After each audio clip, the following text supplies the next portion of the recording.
So over here, you can see that I have this timeline right here. And now what I'm going to do is I'm going to set in an in point on this timeline by pressing the I key on my keyboard.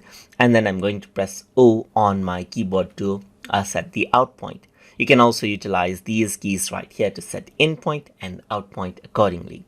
So if I were to go around and press the play button over here, what happens is that as it reaches out the out point right here, as the timeline cursor reaches the out point, you can see that nothing actually happens right here. It keeps on playing right here just like this.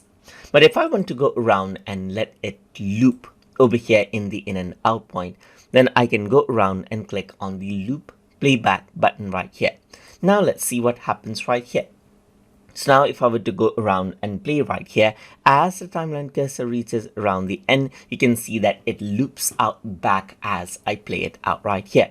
And that is how you can loop out videos as it keeps on playing. Same goes for the composition shot as well. I can set in and out point right here just like this. And if I were to turn on loop, then it keeps on playing right there just like that. So you can go around, it reaches around at the end, then it keeps on playing over there just like that.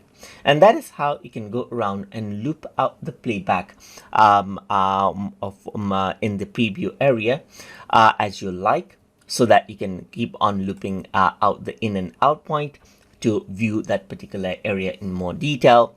So I hope you guys learned something as always. And as always, please like, comment, share, and subscribe.